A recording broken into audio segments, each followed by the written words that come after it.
cooperation.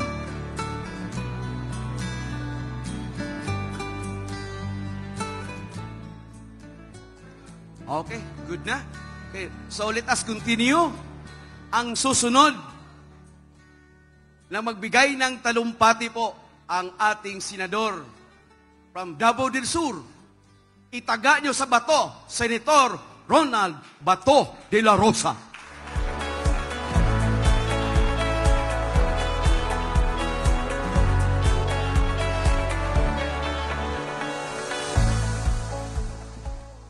Sa atong pinalangga na President Rodrigo Roa Duterte, sir, atong Presidente ng PDP Laban, Senator Robin Hood Padilla, ang atong halangdong mayor sa siyudad sa Davao, Mayor Basti Duterte, of course, ang akong partner sa Senado, walain ang pinakabuutan o pinakakugihan. Nagbisaya naman ko nga naman tayo mga Tagalog ang kauban diri. Yung pinakamabait at pinakamasipag na senador, Senator Bongo. Si Senator to be, magaling na abogado. Attorney J.B. Henlo. Ang atong pinakakusgan nga mayor, ating pinakamalakas na mayor ng Cebu City, Mayor Mike Rama.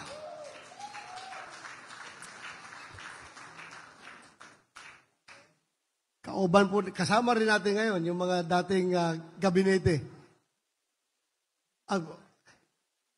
Sama ng tingin ni Kuya Ipi sa akin, no? Akala niya makalimutan ko siya.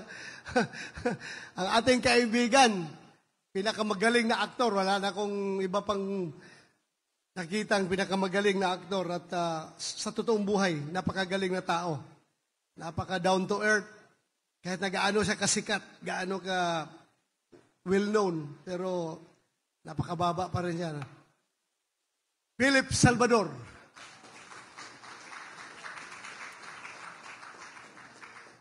Ang ating dating mga kabinete ni President Duterte, si Secretary Bibot Bilyo, sir.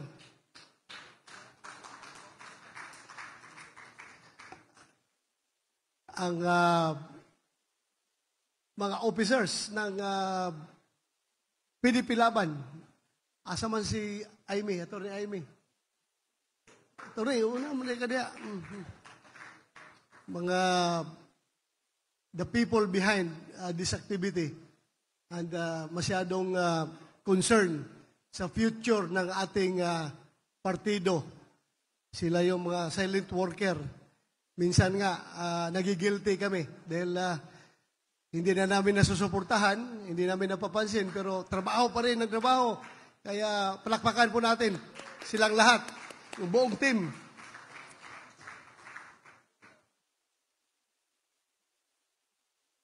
Unang-una, magandang gabi pala sa ating lahat. Unang-una, ako'y nagpapasalamat sa inyo at nandito kayo, patuloy pa rin sumusuporta sa ating partido. At alam nyo, very crucial yung pinapakita yung support ngayon during these times. Very challenging times, very trying times ang kinaroroonan natin. Pag kami nakakita ng kahit kunting pagtingin, kunting suporta sa ating mga kapwa Pilipino, napakasarap yung pakiramdam namin. Napakasarap isipin na meron pa mga tao na tumitingin para sa kinabukasan ng ating bansa. Alam po ninyo, ang aking pakiusap sa inyo, hindi lang suportahan natin itong buong ticket. Atty. Lambino, Philip Salvador, Pastor Apollo Kibuloy, Atty. Dante Marcoleta, Senator Bongo, si Atty. Jamie Bundok, Atty. J.B. Hinlo. Bakit natin sila suportahan? Bakit? Napaka-importante po na kung kami ni Senator Bongo ay makabalik, dapat madagdagan tayo ng tao sa Senado. Kaya, alam ba ninyo na yung impeachment ni BP Sara, ngayon nakita nila, ito is very reliable information ito ha, nakita nila na medyo lumakas yung sipa ng Iglesia ni Cristo at ng mga ibang Pilipino. Tumahimik sila ngayon. Tumahimik in the sense na hindi pinatakbo yung impeachment. Pero alam niyo anong plano nila. Right after election, kung saan hindi na nila kinakailangan yung suporta ng iglesia at ng mga taong matitino. We still have, after election, we still have ample time, around 2 weeks of session days. Iraratsada nila yan. Pipirmahan nila yan lahat. Kasi nakapag-commit na yan sila. Pipirmahan nila yan. Pagpirma nila, once ma-impeach si BP Sara sa lower house, ipasa kagad nila sa amin sa Senado para magkakaroon ng trial. Kami naman, since makarating yung impeachment complaint sa amin, yung articles kong nahalal, di ba? So kahit na natalo na yung iba sa eleksyon o nanalo man, obligado kaming entertainin yung impeachment nila. So once naipasa sa amin yan, constitutional duty ng Senado na talagang patakbuhin yung trial. So kahit na ma-adjourn ang 19th Congress, kung nagsimula na yung impeachment nila, merong mga nagbabaring school of thought. Merong nagsasabi na tapos na. Pero ang kanilang hinahawakan ngayon ay impeachment is a continuing duty ng Senado. Kahit na ito'y ma-adjourn daw, once na-file ang complaint at nagsimula na yung hearing, tuloy-tuloy daw yan. So yun ngayon ang kanilang plano. Kaya kailangan talaga na dadami tayo doon sa Senado. Huwag tayong magpabaya. Aside from the fact na yun, about the impeachment, alam natin kung gaano ngayon, anong nangyayari sa ating gobyerno ngayon. Sobra. Sobra. Nakita naman siguro ninyo yung mga balita. Di ba? Tingnan nyo kung gaano nila dinisregard yung legal process, yung proseso ng aming budget. At the opening of the Bicameral Conference Committee, since I was a vice chairman, so I automatic membro ako ng BICAM because ako ang nag-sponsor sa budget ng DND, Armed Forces, PDEA, and other agencies. Alam nyo, nagmanifest akong klaro. Klaro talaga, nagmanifest ako. Because of my experience, our experience during the last budget, na kung saan nagulat na lang kami, no? Pagkatapos ng budget, lumabas, mayroon palang pundo ng AKAP na sila-sila lang sa House of Representatives ang gumagamit. Ginamit nila yun para sa kanilang People's Initiative. Yun ang purpose nila sa AKAP noon eh. Nagulat na lang kami, para kaming tanga, pumirma sa BICAM report na hindi namin alam na may sinaksak pala doon na pundo ng AKAP. Ngayon, because of that experience, sabi ko, nag-manifest ako during the opening, sabi ko, Madam Chairman, may I manifest that before we sign the BICAM report, please give us ample time to scrutinize everything. Kasi nga, ang premise ko dyan, yung previous na experience namin, para, sabi ko, para, Madam Chairman, para hindi kami magmukhang tanga. Tahimik silang lahat. After that, sila-sila nila nag-usap. bumalik kami for the second and last meeting ng BICAM. Diretso na, pinapapirma na kami ng BICAM report. Pinapapirma. Sabi ko, hindi ko pa nga nabasa yung BICAM report, papirmahin na niyo ako. Wala akong magawa. Iisa lang ako eh. Lahat sila. Yung ibang nandol, pumirma. Kung ginawa ko, nag-walk out ako. Tumayo ako, umalis ako. Hindi ko papirma dyan dahil may experience na tayo. Na kung ano-anong pinagsasaksak nila sa budget. So ito na nga. Lumabas nga. Nung umaga, nagpirma kami sa BICAM report. Nagpirma sila sa BICAM report. Pagkahapon, lumabas yung BICAM report, yung soft copy. Pinadala sa mga opisina namin. At doon nakita ko talaga na may mga blanco na mga amounts doon sa pundo ng Department of Agriculture. But then, again, diretso, ratification, pagkahapon, somewhere, mga gabi na, mga 7 to 8 o'clock ng gabi. Ratified yung BICAM report. Again, hindi ako sumama sa ratification. Hindi ako bumoto.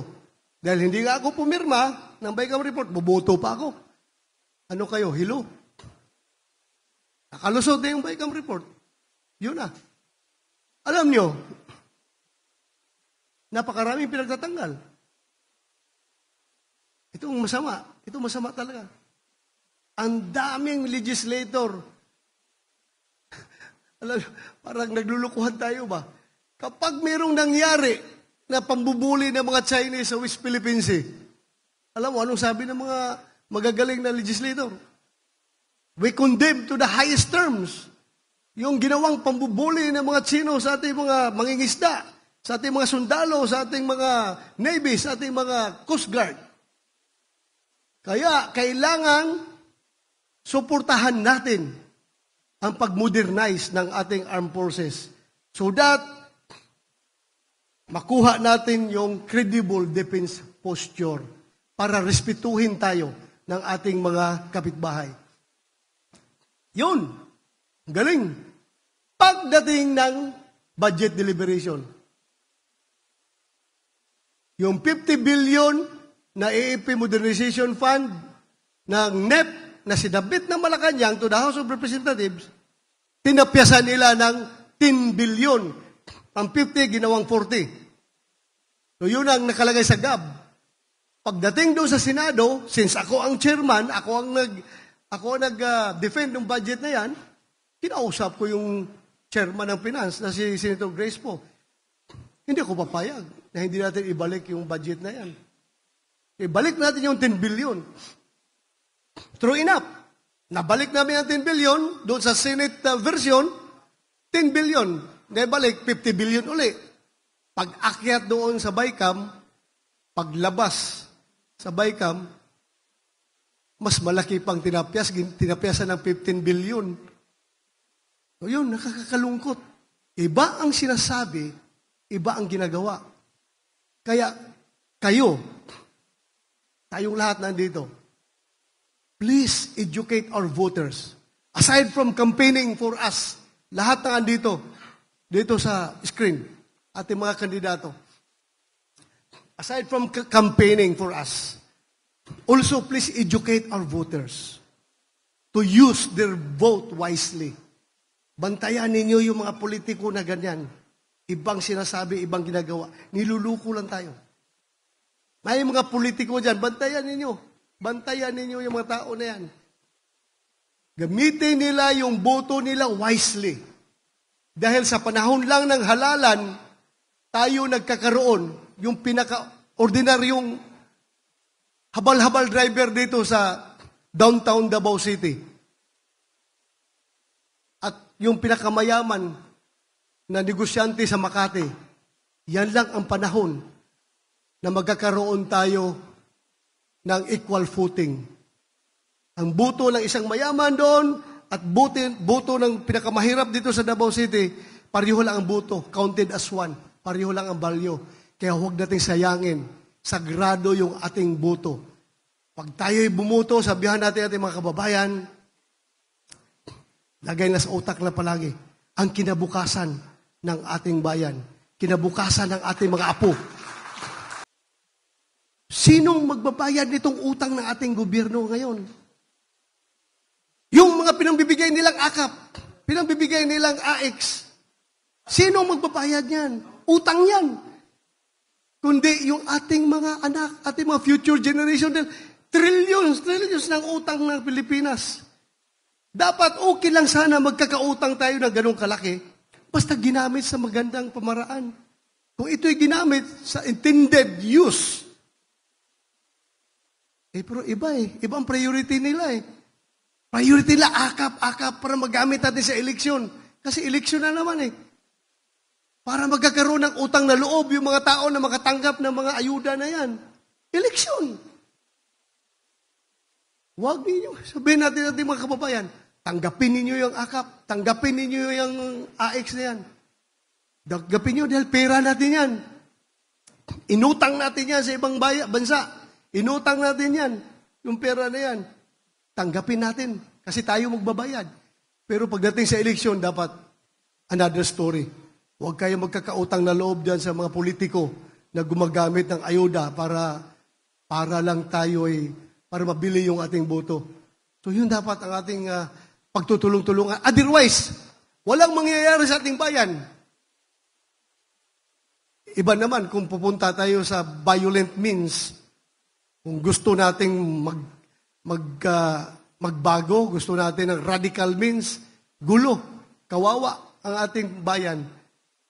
So dito tayo sa pamamaraan na sana kung may tsansa pa, mabago natin ang kinabukasan ng ating bayan. Yun lang, hindi ko habain pa aking pananalita dahil aram ko marami pang magsalita. Daghang salamat sa iyong tanan.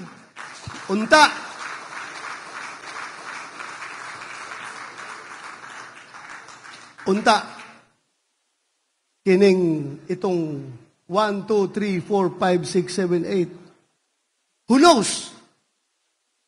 Who knows? Miracle do happen. Mangyayari. Tanawan ninyo. Tingnan nyo. Baka lulusot ito lahat. Pag lulusot ito lahat, gaganda ang kinabukasan ng Pilipinas. Maraming salamat at magandang gabi sa ating lahat.